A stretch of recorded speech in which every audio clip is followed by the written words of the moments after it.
Today I'm interviewing Haseena Hamzawala, and this is especially exciting for me because Haseena has been a very close friend of mine for 15, 16 years, something like that. I've always really appreciated her energy and her verve and her passion. But more importantly than any of that, I really have always appreciated that she is one of the people who walks the talk. She does what she says is important to do, and she models that for the rest of us. I've had opportunities to observe her teaching and even engage with her students on occasion over the years, and it's just really blown me away. Her ability to connect with students in a very deep way, even students who are struggling a little bit with social justice and racial justice teaching that she's doing through literature. So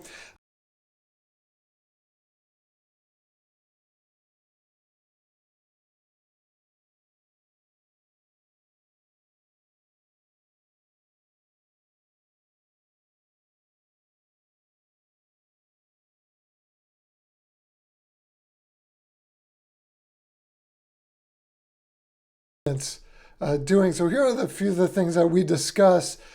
Uh, Haseena is based in Minneapolis. So it's kind of an interesting time to interview her, just about a week and a half out from the murder of George Floyd, and with all of the protests, global protests happening now about police violence, about institutional racism, and all of those things. And Haseena is like right in the heart of it and just lives a short distance from where the murder took place and where a lot of the protests are happening. And we talk a little bit about that and what that's been like for her. We talk about these aren't the words that she used, but this was the sense that I got, that there's just a moral imperative to teach about racial justice, not just now because of the murder of George Floyd and the protests and that sort of thing, but always there's a moral imperative, not just to teach about racial diversity, not just to teach cultural competence, but to teach racial justice, to teach for racial justice.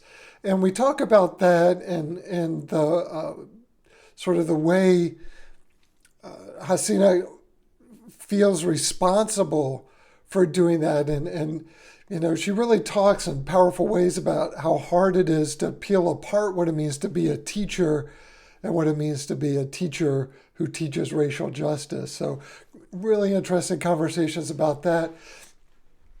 We talk about something I also talked with Liz Kleinrock about in the last interview. Liz Kleinrock teaches elementary school, and we had a conversation about this. So I also asked Haseena about it. Just how do you pace conversations about racial justice and other kinds of social justice issues? How do you pace those conversations when you have students who are coming from different perspectives and different levels of knowledge? I think you'll really appreciate what Haseena has to say about that. We had a great conversation about that. And finally, we talk about some of the resistance that Haseena has experienced over the years from colleagues, from supervisors, and that sort of thing, and how she copes with the resistance. And just a little hint, she does not cope with the resistance by easing back on her racial justice commitment. And so she talks a little bit about the repercussions of that. So before we jump in, all interviews are available for my Patreon subscribers.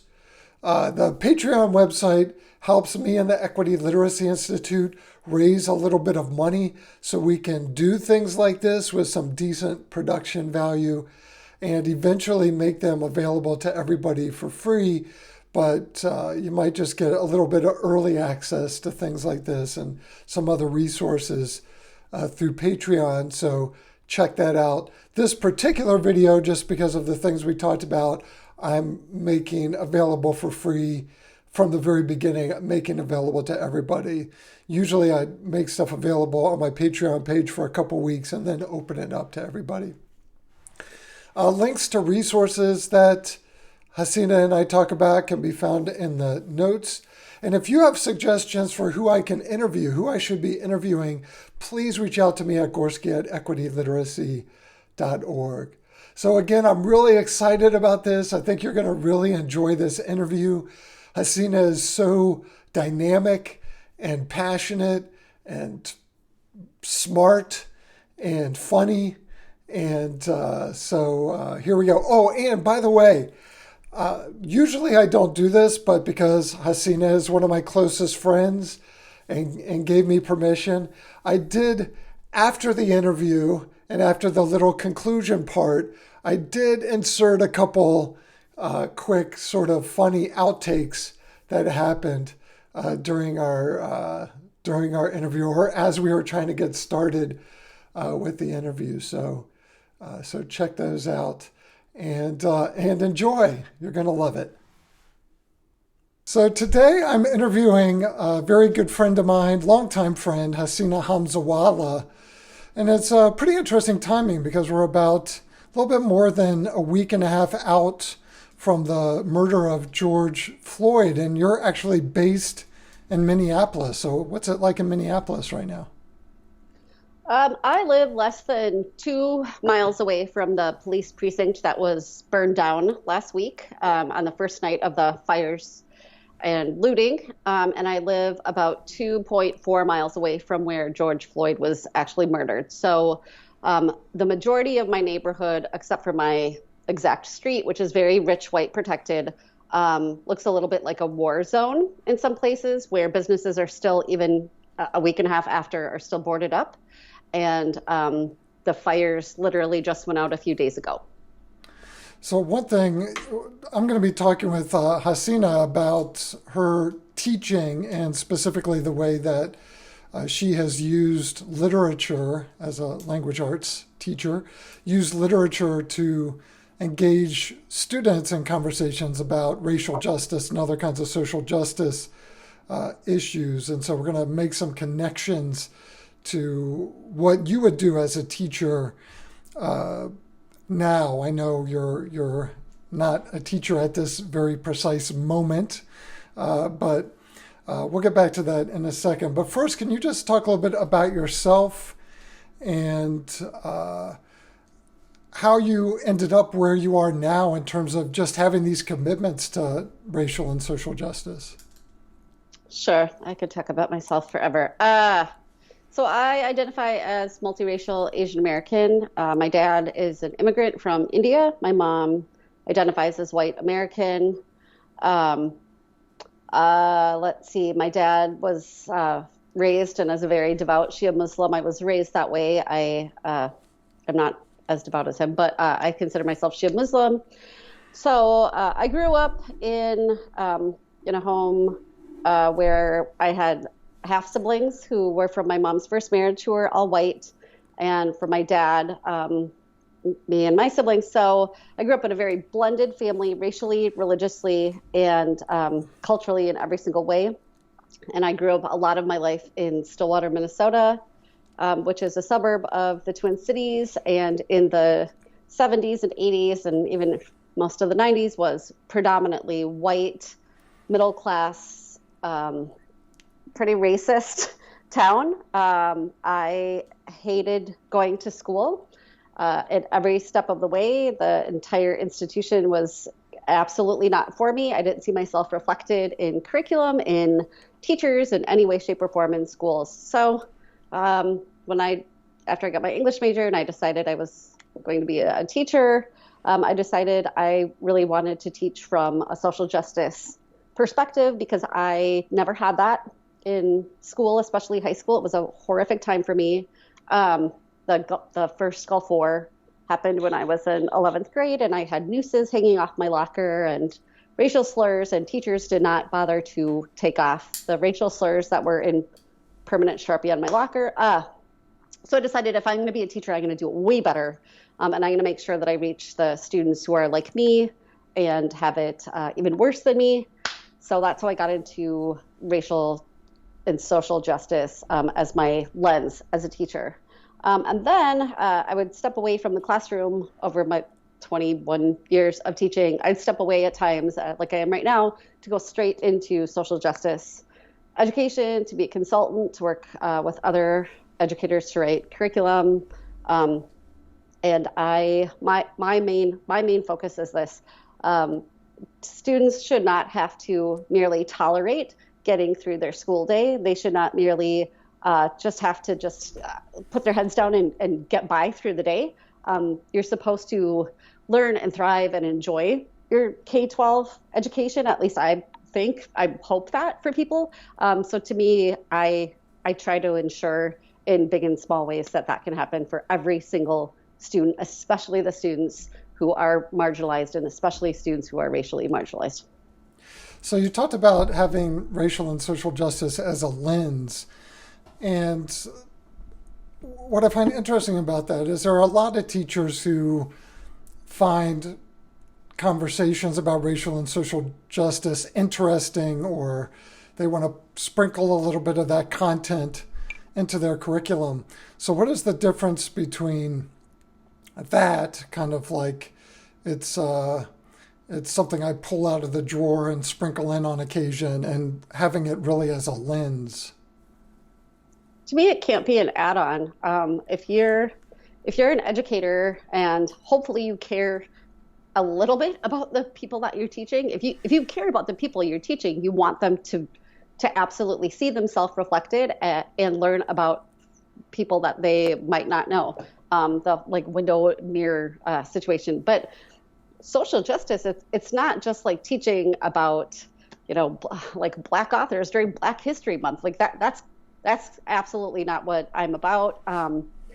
You should be able to pick up any, so I'm an English teacher, right? So you should be able to pick up any text, no matter who wrote it, no matter when it was written, and honestly, no matter what the content is, and be able to teach that from a social justice lens, because you need to connect with students. You need to make sure that they're all engaged and opting in, and everyone's going to engage and opt in a different way. But to me, the only way you're gonna hit everybody that way is to do it from a lens of social justice. Like I know it has its place in like a lot of different forms, but to teach literature just for the words on the page and completely divorce it from any sort of historical context, to me, is not only just ridiculous, but it's doing a huge disservice, because so many students they don't care about the words on the page. The words on the page might not mean anything. They need to understand, like, who wrote this? Why did they write this? Who was writing at the time? Who wasn't writing? Who gets to hear this? Who is the audience? Like, they need that entire context in order to engage fully. I think doing it any other way is doing it wrong, because I'm judgmental. You just have strong views. I don't think that's being judgmental. So so I got to observe you teaching a couple of times when I lived in the Twin Cities, and one of the things I always really respected about you was that you were teaching about racial justice and social justice and using that lens, but you were doing it in a way that demonstrated high expectations for all students. You weren't doing a fluffy version of it. You weren't doing let's celebrate diversity version of it, but you were really actually talking about racial and social justice. And what would you say to, I think there are teachers who, again, will, kind of maybe want to pull it out of the drawer and sprinkle it in a little bit, or maybe do it in a fluffy way, or a way that won't make white students uncomfortable, for instance. But what would you say to teachers who want to do it, but maybe don't have the level of expectations that you had? You're like, my white students are going to be able to talk about it like this, because this is the way that we're going to have the conversation. Okay, so let's see if I can answer this. First of all, have high expectations. Just as an educator, you have to raise your expectations for every single student. So I've taught literature and I've also taught writing. And I don't consider myself like an amazing writer. I'm an average writer for someone with master's degrees. So uh, I never expected from my students something that I would be willing to do myself. So to me, that was always a starting point. And so I've told white teachers who asked me, especially when the last job I had for 13 years, I taught in a classroom that was using discussion methods where everybody sat at a oval table and discussion was like front and center in every single day. And I had a lot of white teachers say, like, how do you do that? Like, aren't you afraid that the discussion's going to just go off the rails? And how do you make sure that you have control over it? First of all, I have high expectations that students want to talk about these things because they do. And even if they're not talking about them in the academic sense, they're talking about them. Even if they're talking around them, they're still talking about these things. I taught high school kids. They are talking about race, class, gender, all of these things. They're talking about oppression, whether they're the oppressors or being oppressed or both. So first of all, expect that kids want to have these discussions because they do. Second of all, I think, and this is sometimes radical for some people, regardless of who you are as a teacher, you're bringing every single bit of yourself into the classroom. You have to use yourself as an example. You have to be willing to do that. So as a multiracial person who can, in the winter, spring, and fall, pass as white from far away if you don't know my name, and like I can definitely pass as white in a lot of settings. I have color privilege that my peers who are people of color who are much darker with not as white features as I have, that they don't have. I need to be able to use myself as an example. So I have a ton of privileges and I have a lot of things that are not privileges. So I have to be willing to share these first and foremost with my students. And I would expect that if you were a white educator and you want to really be social justice advocate, you have to be willing to stand up there in front of your students and say in a very authentic, vulnerable way, I am white. I don't know, XYZ experiences. I have so much privilege in all of these ways. And still we're going to talk about these things, even though I don't understand them personally, even though I am still reaping the benefits of this racist system, we're still going to talk about these things. I think as an educator, if you're not willing to use yourself as an example, I don't know how on earth you can expect your students to be willing to go there in any kind of discussion or to think this way. I don't know if I answered your question. You did. You did. Okay. How do you make sense of arguments that some people make that by teaching so directly, not just about racial diversity, but about racism and racial justice, that you're indoctrinating students? I have been accused of that many times. Nope, I'm not. They're already indoctrinated. They've already been socialized to think all of these things. I am just calling out the elephant in the room or what have you. I think of it like this. To me, to not bring these things up because you're afraid it's gonna, it's the same. Like if you give kid access to condoms, they're just gonna go crazy having sex. It makes no sense to me. But to not talk about race for fear of kids like all of a sudden thinking about race, which they already do, to me, that's just such immense privilege because you don't have to think about race all the time in a way that as a person who identifies as a person of color in the United States today, this week, with everything that's going on, I have to think about race all the time. So many students have to think about race, whether they want to or not, and they probably don't want to all the time. I think it's incredibly privileged, and what a luxury to be able to say, if you mention this, like all of a sudden you're going to put the thought in kids' heads. To me, it also means you think kids are stupid, or anyone. You think they're stupid, they don't already see this. I find it ridiculous. Well, to me, the more accurate way to look at it is that everything else is the indoctrinating influence on students, particularly white students. So by talking about it in an honest and direct way, you're actually challenging the indoctrination. It's like what you said at the beginning, they're already indoctrinated. So this idea that being indoctrinated with racist beliefs is not being indoctrinated, but engaging with anti-racist ideas is indoctrinating. That's kind of a backward way to look at it.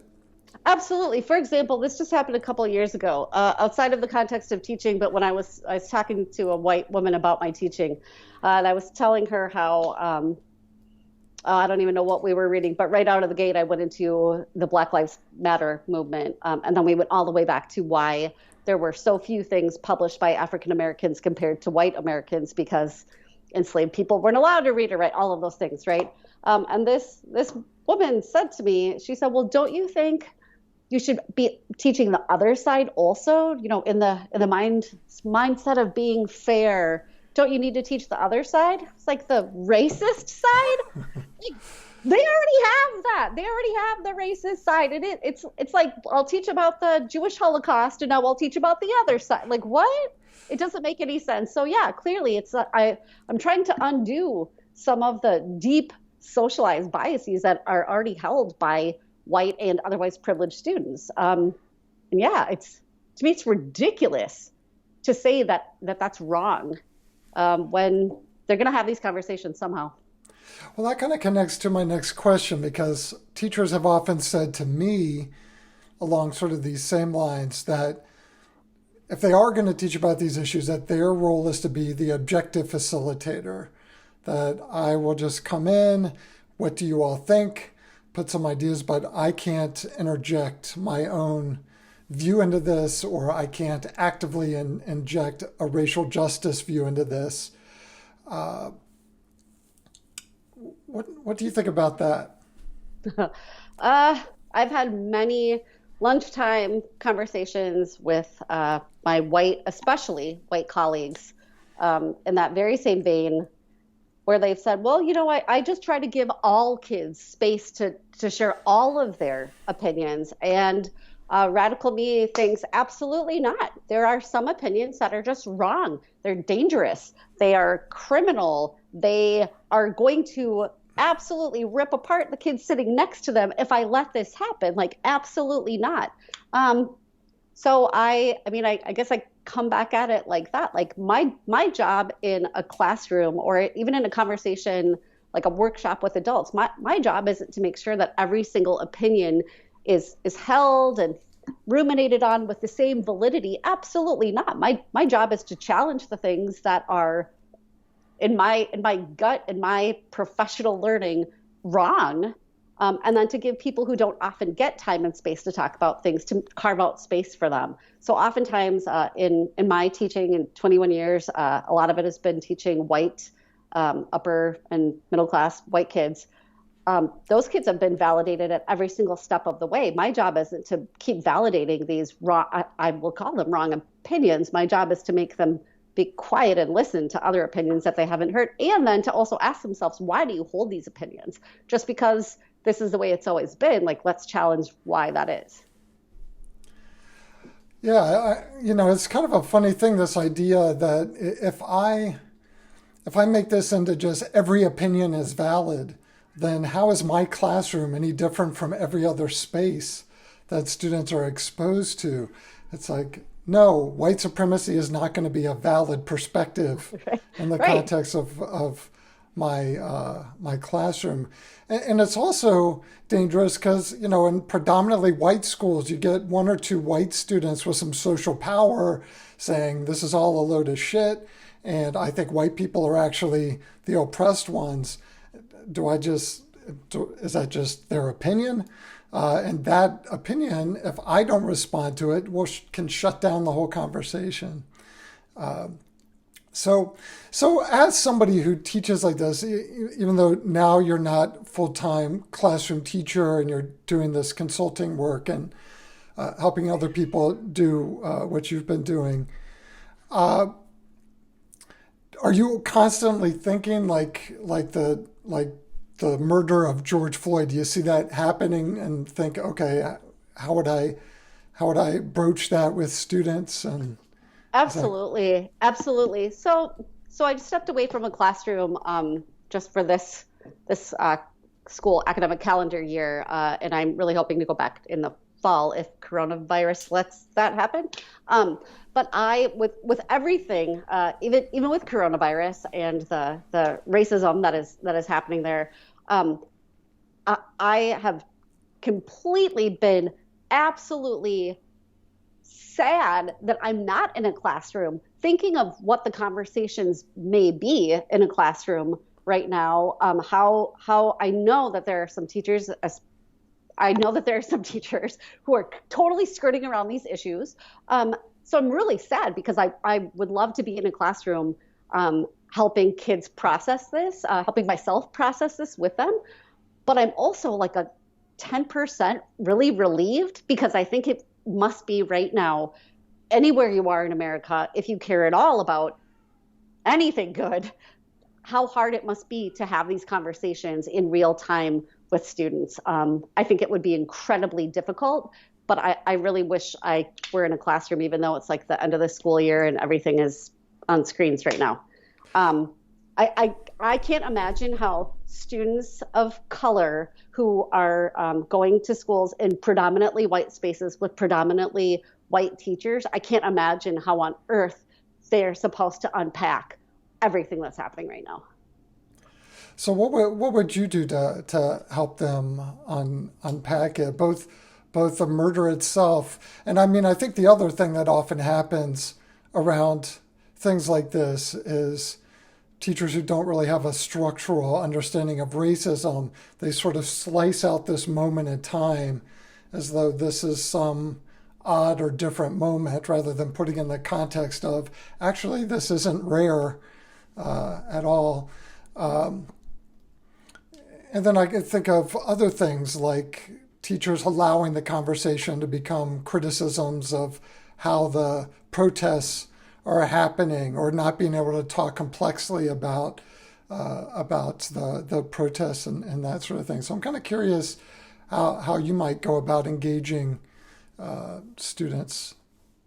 So two things. I have been thinking about this a lot, but also I've had at least a dozen former students. So some of them graduated last year, and then some of them have graduated, a decade or more ago.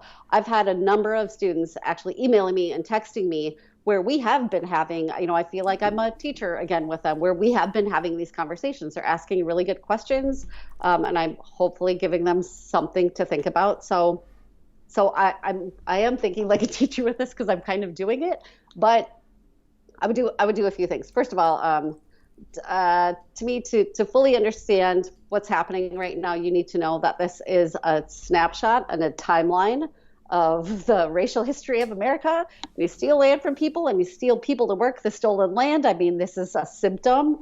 So I would definitely want to talk about the history of this. When it comes to the peaceful protests versus the violent protesters and all of these things that were repercussions of Floyd's murder, again, to me, it needs to be put into historical context. So I've been asked from like a million different people this last week, like, what do you think of the looting? Because literally, I was so close to the looting and the arson that was going on that the smoke from the fires, it was humid here the day after the first fires. It was like the smoke looming over my yard. I'm not close to it. My parents live a block away from East Lake Street, where the majority of the first protests erupted. And I was really scared for them. They're in their 80s and there are helicopters going overhead. So anyway, so this is very close to me physically, but also this is my neighborhood. Like these are my community members. So one of the things I think of is, like, if you don't have a historical context for what's going on, this might seem very shocking to a lot of, especially white folks. I know it is. I can tell. I'm on social media far too much where people are like, I can't believe this is happening. Really? You really can't believe a black man was murdered by white police? I'm shocked by that shock. So like that's a conversation to have. And then with the looting, I don't know if she'll ever watch this, whatever. My sister and I are really debating this right now. To me, there's different degrees of looting, right? Because there were a lot of like black owned and people of color and immigrant owned stores that were looted, and some were burned down.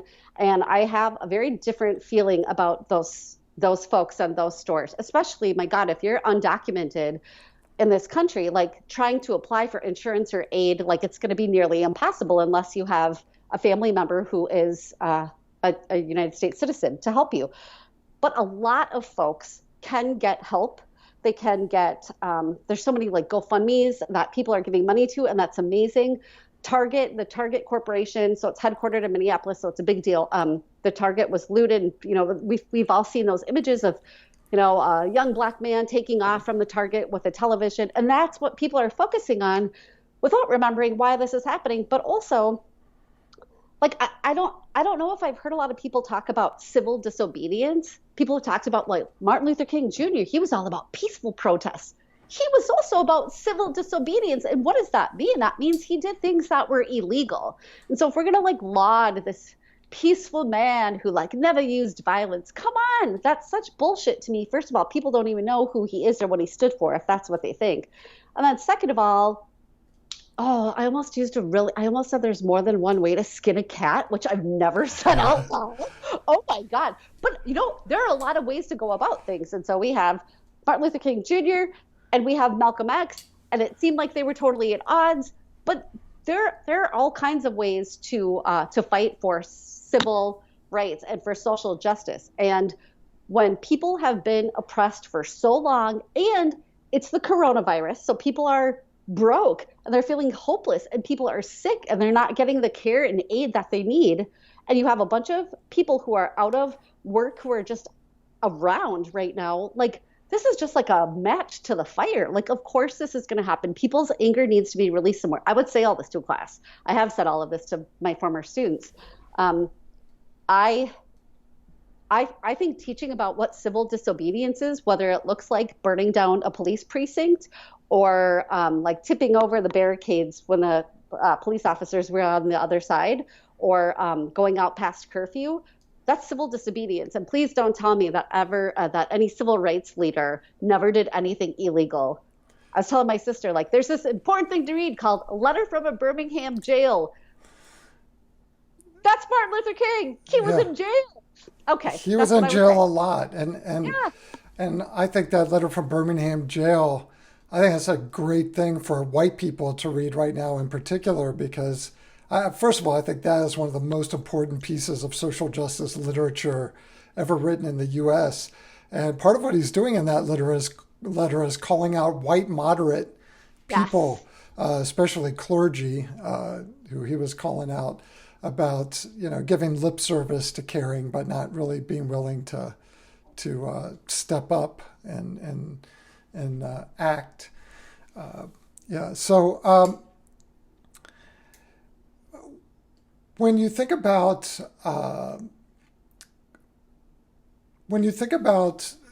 teaching about these sorts of issues or circumstances, and you have students in your class who are really ready for a really sophisticated conversation about it, and they want to talk, about sort of the complexity that you're talking about. And then you have other students in your class who, might be interested in having the conversation, but their understanding might not be quite there. How do you create an experience that, that is meaningful? How do you decide your pacing when you have kind of a wide range of where people are in their understandings of racism? Well, to me, it's the same way that any good teacher would look at any classroom in any subject and think you're teaching to the average. There's going to be kids way ahead of that and kids who aren't as skilled, and you got to shoot for the middle. I think of it like that, but I think who needs my attention and care, and who needs the empathy here the most, and how do I pull the other kids up to that level quickly? And it's hard, and oftentimes I can't do that, but I do try to use varying levels of examples like this. I know I didn't make this up. I don't know where I got it from, but I've always said this. To me, like the whole the tone policing and the saying people can be angry about this, but they shouldn't, demonstrate in this way. All of those things. To me, it's like saying, if I punch you in the face, I don't get to say that doesn't hurt. That's like punching you and saying that, come on, that didn't hurt. No, it fucking hurt. Like that hurt you. You get to say I'm hurt, right? No one, the puncher doesn't get to say that. So when I look at things in a racial way, my white students traditionally, I would not give them a pass to say like, well, they shouldn't be, reacting in this way. Well, they should know that maybe George Floyd did something.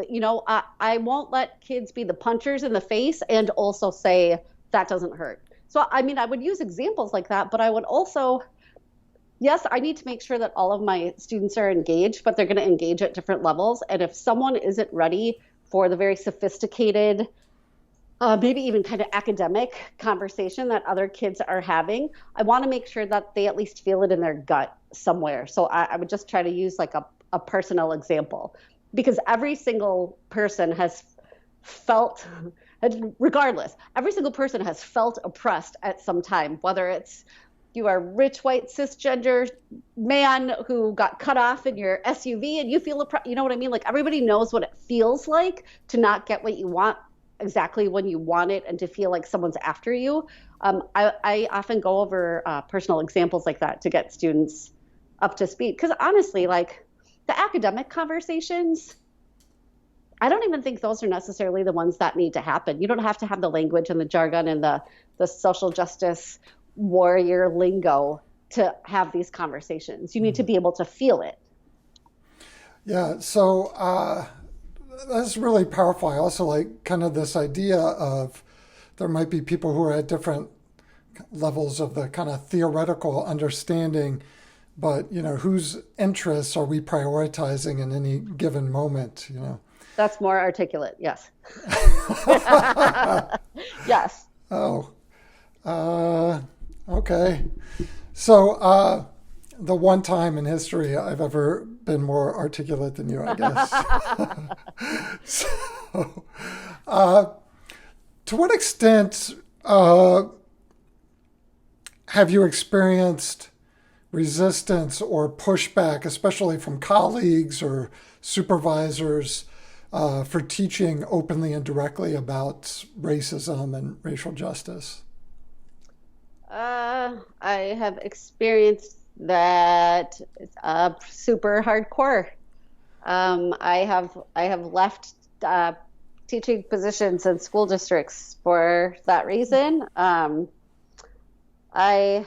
So if I back up, I am always okay with students pushing back on that. So going back to what you were talking about, if I have a very privileged white, especially upper middle class student pushing back on feeling uncomfortable, like I'm fine with that. I can talk about like, yeah, you're supposed to feel uncomfortable, blah, blah. Like I can do that, like social justice 101 kind of teaching. But I've had some families, some parents say, it sounds like you're really bashing on white people with this book. There's this book called Ceremony by Leslie Marmon Silko, who is Indigenous and white. And the main character there really goes through this internal reflection and catharsis. And there's a lot of language there about hating white people, which to me is completely understandable if you're Indigenous. And I've had some parents really, really mad at me about that. It seems like you hate all white people and you're teaching our sons or daughters, you're teaching folks that they should feel guilty for being white. And so I've had conversations like that where sometimes I was backed up by admin, but I've had conversations from administration actually saying I'm pushing too hard. You're teaching an English class. This isn't a social justice class. This isn't a history class. You're teaching literature and how to read and write and discuss. No, that's not my job. My job as an English teacher is to teach kids to communicate effectively. That's my job. And that means everything I'm talking about. If you don't know yourself or other people, how can you communicate effectively? And then two, my job as an educator of any kind is not in this cliched way, but is to really get students to think about things that they either haven't thought about before because they didn't know that they existed, or to think about things that they don't want to think about. That's my job. My job is to do that. So I've had administrators and bosses and principals and department heads pretty mad at me for stepping outside of the lines. And I have lost jobs because of that. I've been asked to leave, and I've chosen to leave because of that. But I would rather have my integrity when I think about the students. I'm there for students and their experience, not for my ego, not to pad my resume.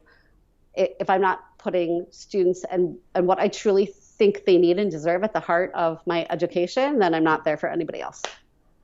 So, would you have any recommendations for teachers who are in that situation and dealing with that resistance, and they're starting to feel burned out, and there might be some people who don't necessarily have the option Right. to look for another job. When you've been in places where you were dealing with that sort of over time, how did you cope with it? I know you didn't soften your teaching, so what were your No. strategies for coping with it? So honestly, I developed a thicker skin, which was hard.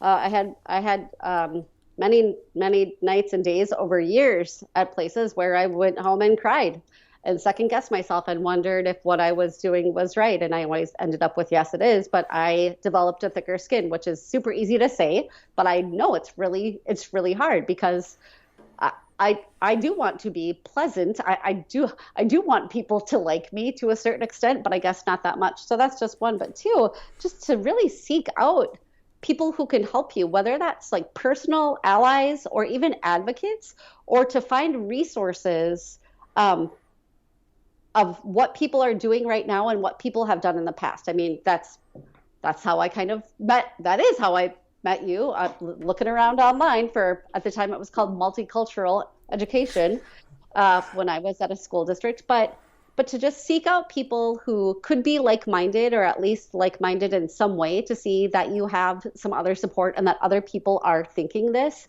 and going through this too. And then also, one thing I've especially thought of this week, I've had even really close white friends demonstrating some real ignorance to me, where I thought like, wow, like you're a really good friend of mine and I can't believe you just asked me that, or I can't believe you just said that.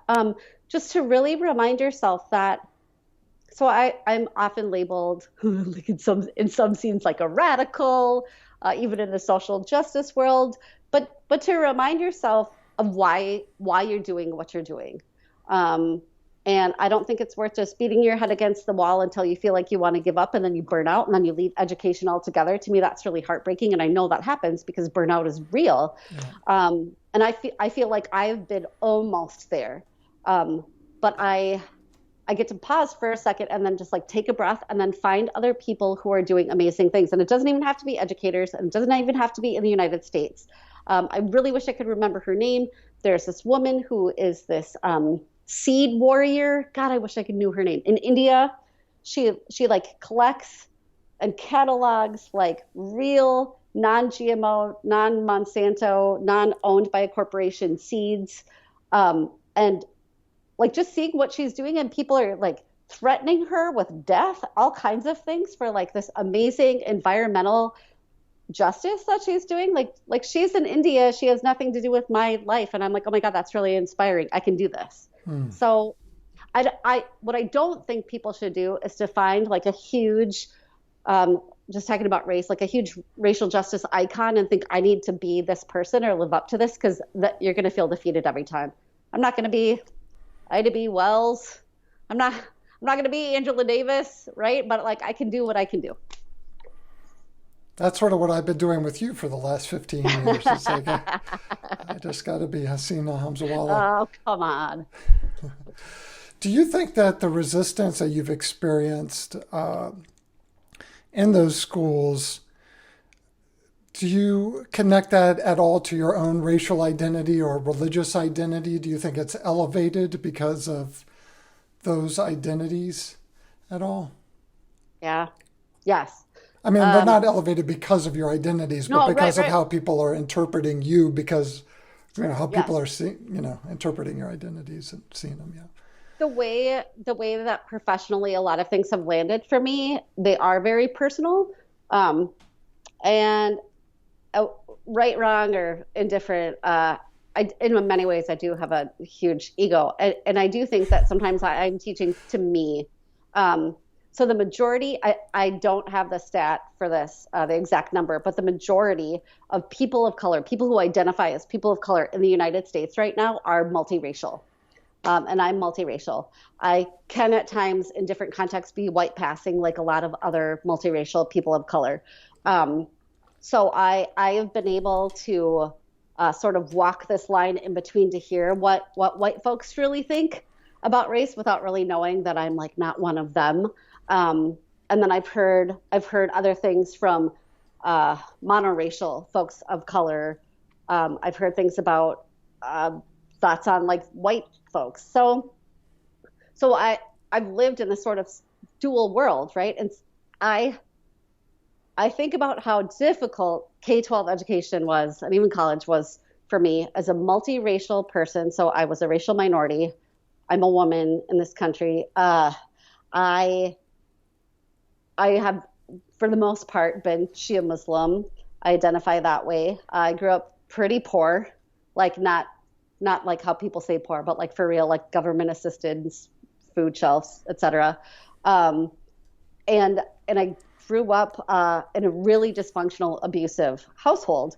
So I had like all of these things where I thought like it is personal when people talk about these issues because at any point I can think like these students who are just being done wrong in schools, like that's me. That's how I was. And I don't care like what intelligence means. Like I was smart and no one would have said I was smart in eighth grade because I was disengaged.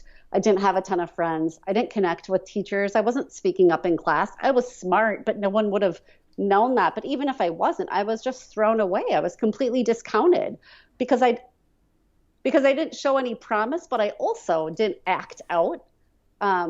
So when I think of education and I think of resistance, like I oftentimes think like what would little me have done? Like what would 12-year-old Haseena would have thought about this and how would she have felt? And then oftentimes I think like I want to be the teacher that eighth grade me wanted to have because eighth grade me was suffering in school for a lot of these reasons. And I never want a student to feel that way. Yeah, that's really powerful. Just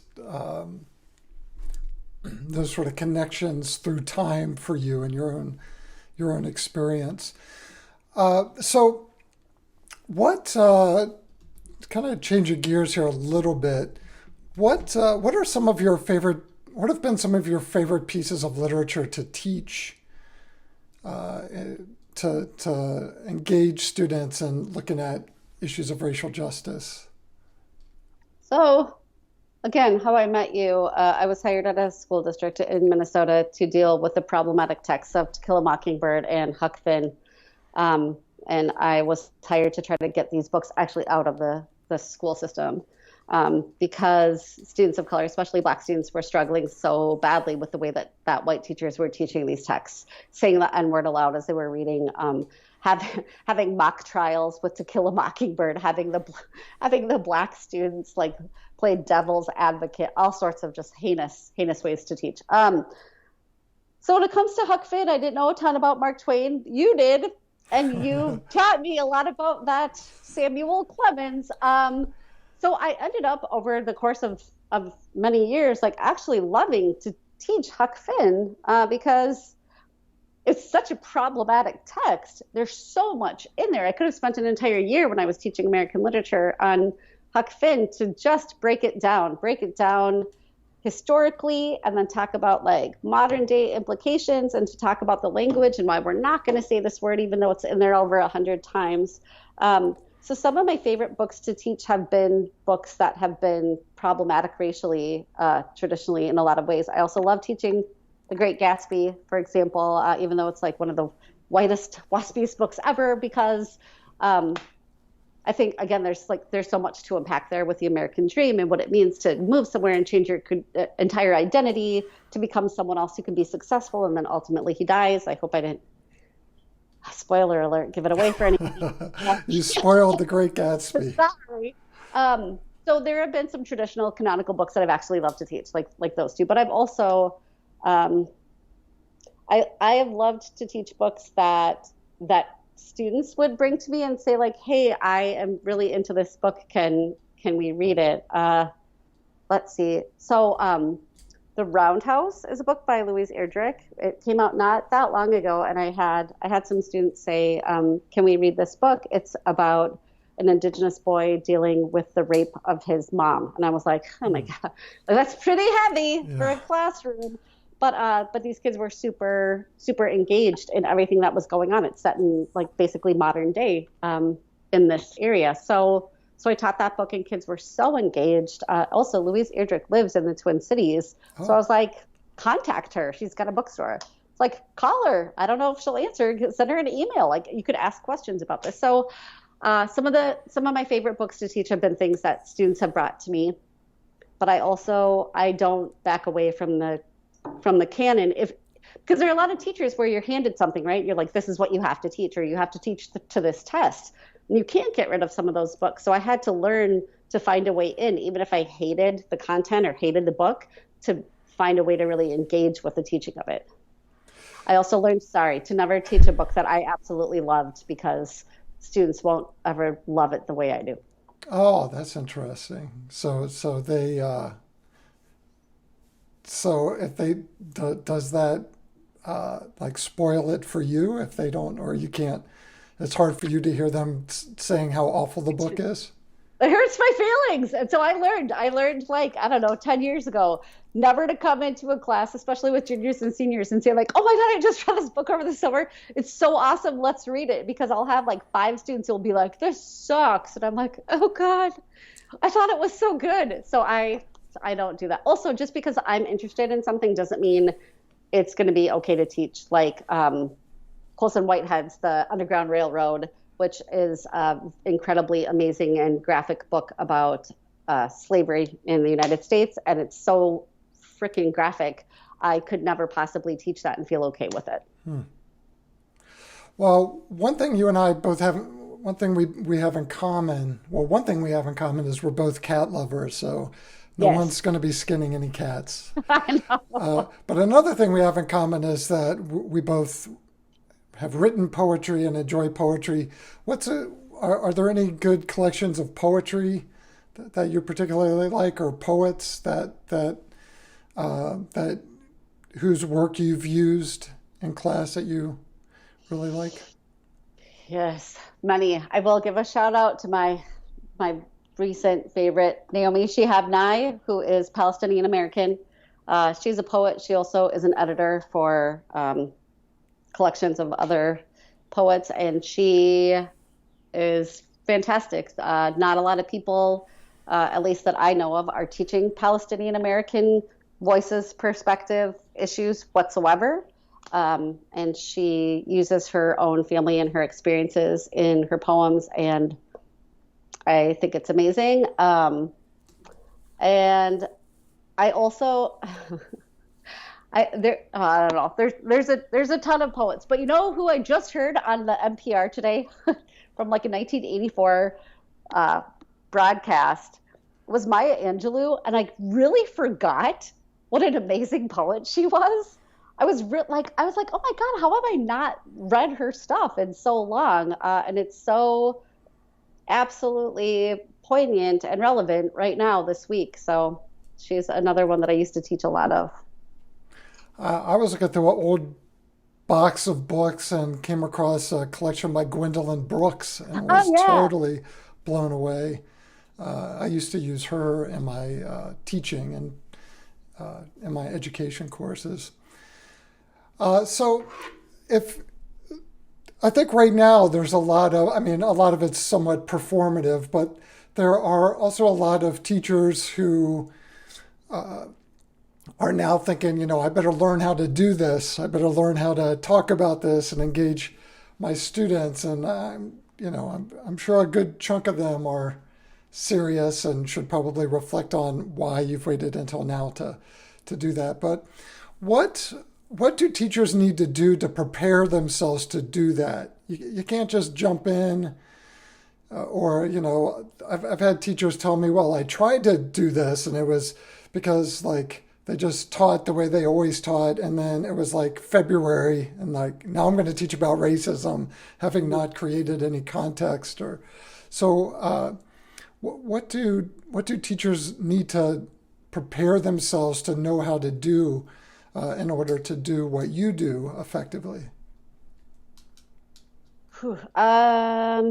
Here's a couple of things that come to mind. First of all, I think every single educator who stands in front of any kind of classroom, whether it's preschool or teaching college grad students or anything in between, you need to understand and just really accept how much power you hold as a person in charge of people for however many minutes in front of a room where you are handing out grades that, even though they seem arbitrary, are things that people need to get from point A to point B or to get a job. To understand how much power you have as an educator, and that little kids, older kids, they might be hanging on your every word. They might be agreeing with everything you say, no matter how wrong or bad, or they might be disagreeing with everything you say, no matter how good or right. So I think just recognizing how much power educators have is huge. It took me, I don't know, I don't even know if I always understand how much power I have. That's one. Two, something that I really started thinking about 2 years ago when I taught what I knew was going to be my last class called Literature of Resistance. It was a junior senior elective, and I basically got to teach anything I wanted because it was called Literature of Resistance. Was I thought it was really important for anybody in education, and I don't mean like what you learn in your teaching program in college, but to really understand how racist our education system is in America today and how it got that way. I had my students look things up about why desegregation from Brown versus Board in 1954 wasn't always amazing for all of those Black students and the Black teachers and principals who lost their jobs, because it's not like schools were integrating in a fair way. It was Black students and students of color being bused to white schools. So what happened to all of those Black schools? So many Black teachers lost their jobs. Those principals who had like just barely like got up to an administrative position lost their jobs. And students who had felt safe, in many cases, felt safe in a Black community with nurturing Black adults looking after them, were now bused into places where they were spit on and hated and threatened, where they needed to have, military helping them to get into schools.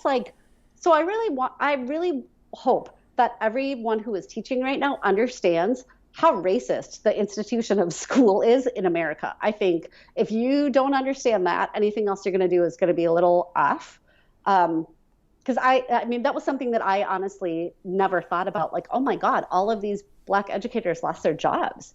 And then to understand why historically, especially Black and Indigenous and Latinx, and then everybody else of color might have a distrust of schools. Even on, May 24th, the day before George Floyd was murdered, like these were issues that were there. And yeah, we're all talking about it on Facebook or whatever now, but these issues were always there. And if you don't understand why people don't trust police officers, any kind of authority figure, including teachers, if you don't understand why communities, huge cities don't trust you as an educator, how on earth are you going to stand up and like do a good job? I think people need to understand history. Yeah, it takes more than just a couple of pedagogical skills, right? It takes having some contextual knowledge, right? And everything else. Well, this has been great. I'm always reminded. I was thinking today. How long have you and I known each other? I think it's been about 17 years. If you can believe that. Yes. It seems a little crazy. We're old. Showing our age a little bit. Yes. That's why you and I are having these conversations on Facebook, and everyone else is having them on TikTok and Instagram. Yes.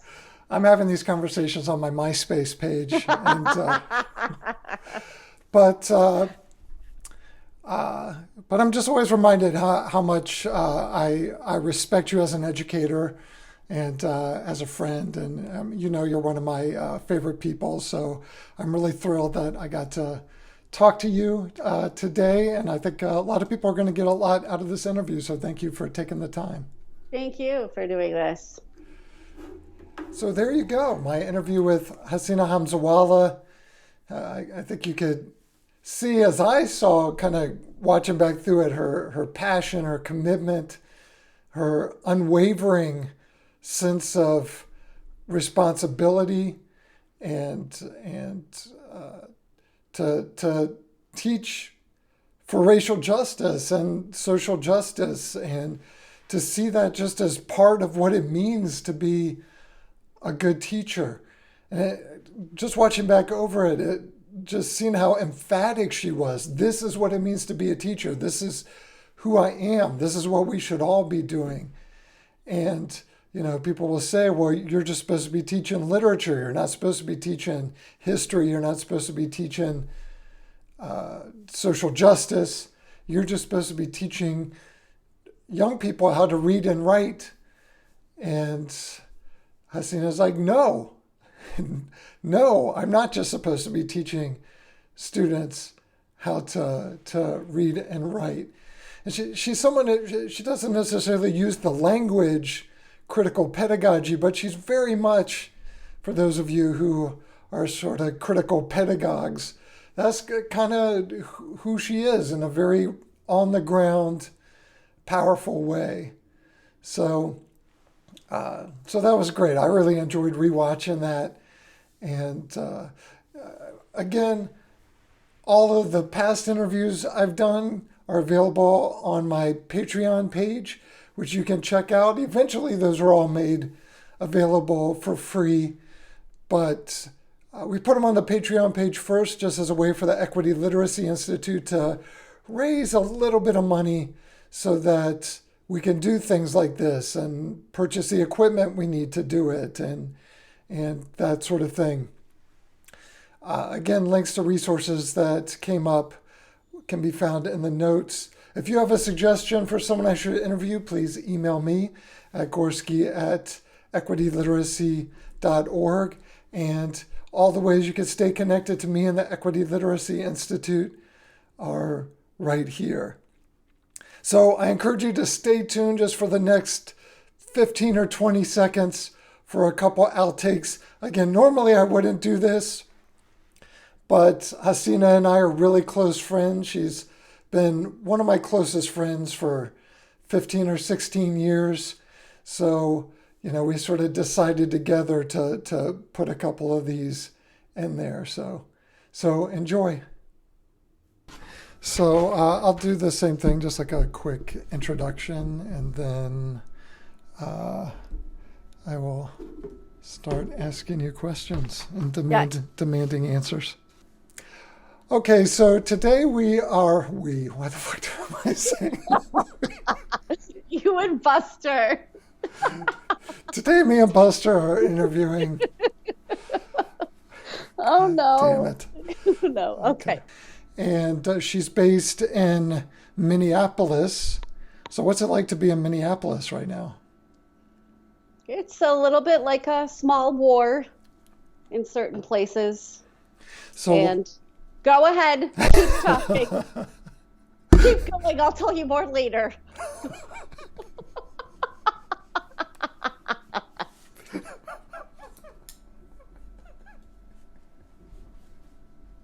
Don't edit this out. Keep it all in there. Just a little levity for the folks.